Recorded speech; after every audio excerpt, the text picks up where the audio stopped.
और संभल से इस वक्त की सबसे बड़ी खबर आपको बताएं, पूरे संभल में सीसीटीवी कैमरे लगाए जाएंगे। 300 सीसीटीवी कैमरे पूरे शहर में लगेंगे। 2 करोड़ रुपए की लागत से ये सीसीटीवी कैमरे इंस्टॉल किए जाएंगे। पुलिस की निगरानी पूरा शहर रहेगा, यानी कि 24/7 पुलिस की निगरानी होगी तीसरी आंख के जरिए। संभल हिंसा के बाद प्रशासन ये बड़ा फैसला लिया है और इसी के तहत ये बड़ा कदम उठाया गया है।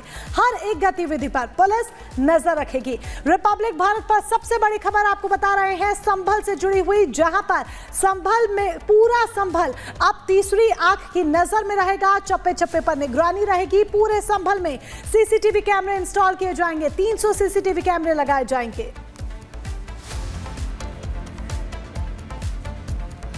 हम लोगों ने 2 करोड़ रुपया पूरे शहर को सिटी सर्विलांस के तहत सीसीटीवी कैमरे से लैस करने जा रहे हैं, ताकि संभल की सुरक्षा और आगे इस टाइप की कोई ऐसी घटनाएं ना हो, उसको पूरे तरह से कैद करने का प्लान है।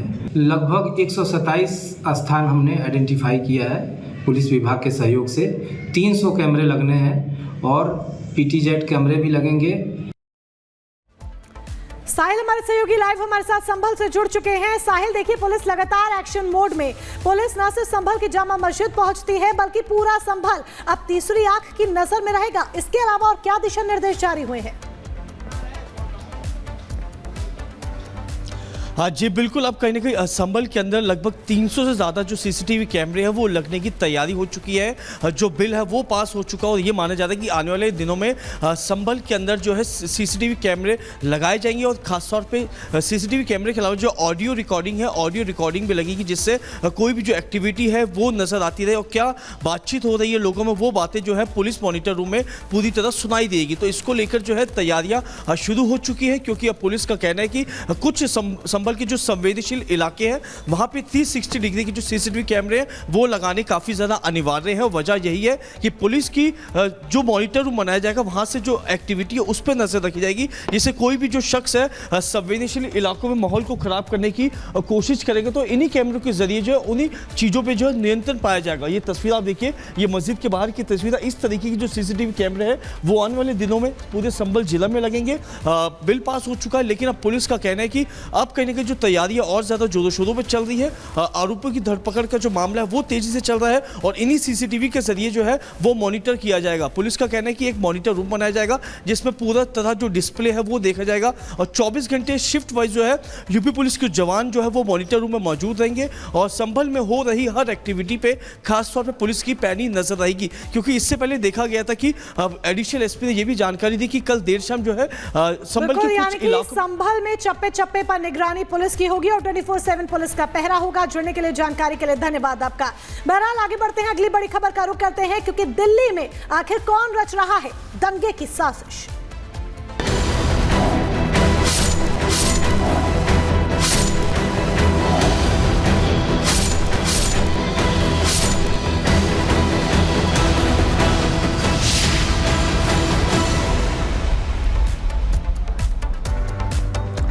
और चलिए अब बात करते हैं दिल्ली में सीएए और एनआरसी लागू करने की बात सामने आने के बाद दिल्ली में जिस तरीके से दंगे भड़के थे उन्हीं से जुड़ी। जी हां, 2020 में दिल्ली में दंगे भड़के थे, लेकिन क्या फिर से दंगे भड़क सकते हैं?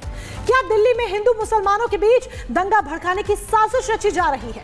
आज हम इस गंभीर मुद्दे की चर्चा इसीलिए कर रहे हैं क्योंकि करावल नगर से चुने गए बीजेपी के विधायक मोहन बिष्ट ने दिल्ली पुलिस के एक अधिकारी पर 4 ऐसे बड़े आरोप लगाए हैं जिन पर चर्चा करना जरूरी हो गया है। मोहन सिंह बिष्ट ने पहला आरोप लगाया है और दावा किया है कि दिल्ली पुलिस के एक अधिकारी जिसका नाम रिजवान है वो दंगा कराने की साजिश रच रहे हैं। बीजेपी विधायक मोहन सिंह बिष्ट ने दूसरा आरोप लगाया है कि रिजवान जो दिल्ली पुलिस में अधिकारी हैं वो हिंदुओं को टारगेट कर रहे हैं। तीसरा बड़ा आरोप जो मोहन बिष्ट ने लगाया वो ये कि 5 साल पहले दिल्ली में दंगा हुआ था, लेकिन रिजवान ने दंगे के करीब 5 साल बाद 35 हिंदुओं को दंगा भड़काने के आरोप में नोटिस आखिर क्यों भेजा और अब क्यों उन्हें टारगेट करा जा रहा है। मोहन सिंह बिष्ट ने चौथा आरोप लगाया है और कहा है कि हम गृह मंत्री अमित शाह से मांग करेंगे कि अगर रिजवान को समय रहते नहीं रोका गया तो रिजवान हिंदू मुस्लिम एकता में बड़ा खतरा पैदा कर सकते हैं।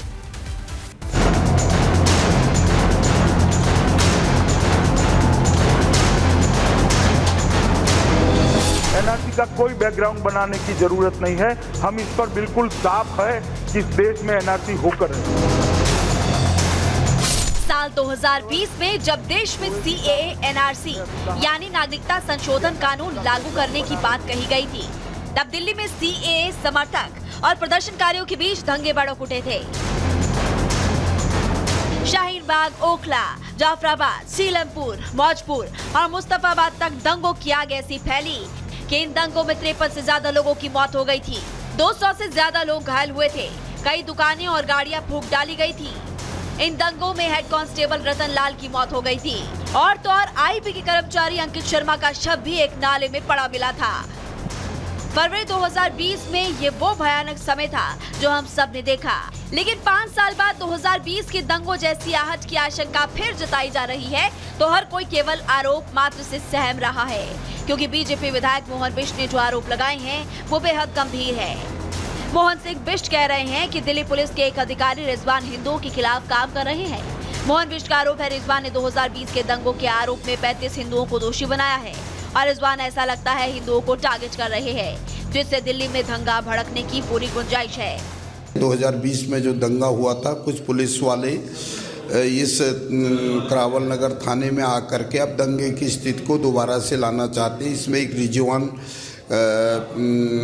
टीओ हैं और उनके माध्यम से इस प्रकार का काम किया जा रहा है और आज लोग जिस प्रकार से पलायन होने के लिए दोबारा से मजबूर हो जाएंगे। हिंदू मुसलमान की एकता को ये खतरा पहुंचाने वाला व्यक्ति है। इसकी शिकायत सीपी से भी करेंगे, गृह मंत्री जी से भी करेंगे। मोहन बिष्ट ने जिस तरह के सनसनीखेज आरोप लगाए, उससे तो अब दिल्ली की बीजेपी सरकार में खलबली मच गई है। दिल्ली पुलिस के अधिकारी रिजवान पर आरोप गंभीर है। निसंदेह इसकी जांच होना बेहद जरूरी है। दंगे भड़के, माहौल बिगड़ा, इससे पहले ही माहौल बिगाड़ने वालों के खिलाफ एक्शन होना बेहद जरूरी है और अब इसकी मांग भी उठ रही है। Bureau report, Republic Bharat. तो क्या एक बार फिर से 2020 दोहराने की साजिश रची जा रही है? अभी थोड़ी देर पहले ही जब हमने मोहन सिंह बिष्ट से बातचीत की तो इस मुद्दे पर उनका क्या कहना था वो भी जरा सुनिए। जो मैंने कहा है वो बिल्कुल सत्य है और सत्य से कोई उसमें ऐसी कोई बनावटी बातें नहीं है। जैसे ही रिजल्ट 8 को आया तो 9 से उस एरिया के लोगों को नोटिस दिए गए हैं और नोटिस भी किसने दिए गए हैं, जो करावल नगर थाने का एटीओ है और उस एटीओ के माध्यम से लोगों को नोटिस दिए। रिजवान हैं वहाँ एटीओ, उन्होंने उनको बुलाया जा रहा है। रिजवान कौन है? पुलिसकर्मी है। एटीओ है, एडिशनल एसएचओ का चार्ज होता है, जांच पड़ताल करने वाला अधिकारी होता है। इसके द्वारा वहाँ नोटिस, लोगों को नोटिस दी नहीं, उनको बुलाया जाता है थाने में। सारा दिन थाने में उनको परेशान किया जाता है। दुख का विषय तो तब है जो व्यक्ति इस 2020 के दंगे का मुख्य आरोपी हो और जिसके घर में असला पाया गया हो, जिसके घर में पेट्रोल बम पाए गए हों, जिसके घर में हथियार पाए गए हों, जो उस 2020 के दंगे को करवाने के लिए जो जिसकी इन्वॉल्वमेंट हो, उसका नाम है रिजवान।